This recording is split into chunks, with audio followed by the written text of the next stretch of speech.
If you had everything you ever wanted, why would you still fail? Money, fame, talent, connections, all seemingly lined up perfectly, and yet people crash. They burn out, vanish from relevance, or quietly destroy everything they built. Meanwhile, someone with nothing, clawing their way to the top, thrives. Why does this happen? Why do people with everything fail while the hungry survive? In the next 4 parts, I'll explain why comfort is your enemy. The illusion of security. The problem is comfort. When people feel they've made it, they stop pushing. Hunger dies, instincts dull, and small weaknesses start to grow. Most people mistake reaching the top for reaching safety. They believe achievement is the finish line, when in reality, it's just the start of the real test.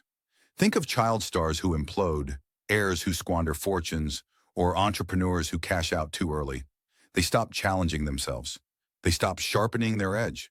And the moment you stop fighting, decay creeps in. Having everything isn't strength. It's a trap if you let it soften you. The comfort spiral. Failure doesn't happen overnight.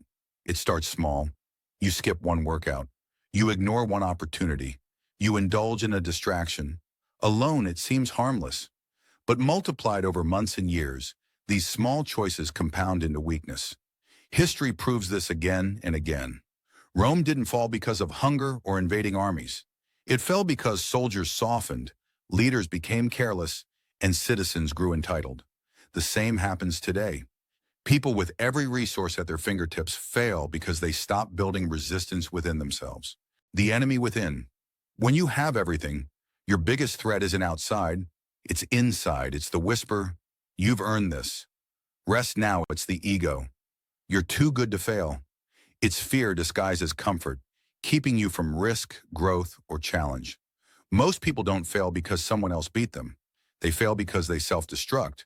Distraction, indulgence, entitlement, these quietly weaken them until they collapse.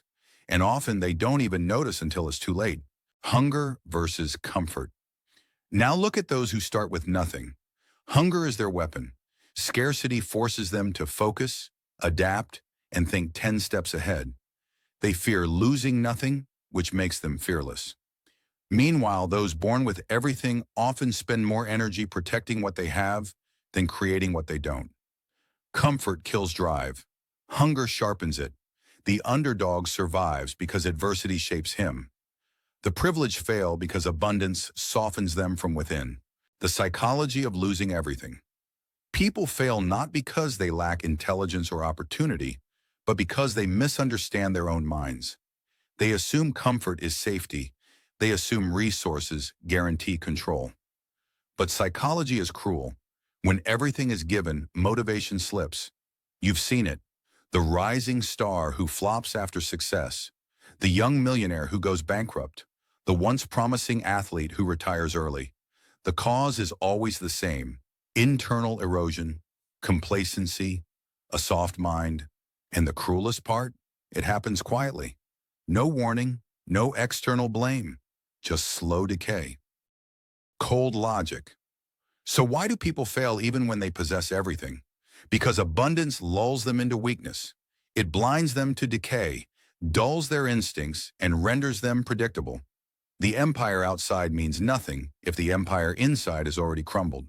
The ones who endure, who quietly dominate, are rarely those with wealth or fame. They are the ones who never lose hunger, even when the table is overflowing. They sharpen their blade every day. They challenge themselves relentlessly. And that, ultimately, is the line that separates survival from collapse. The question is not, do you have everything? The real question is, do you still possess hunger? And this is just the beginning. In my next video, we'll break down the psychology of how narcissists are created, what forces them to become what they are.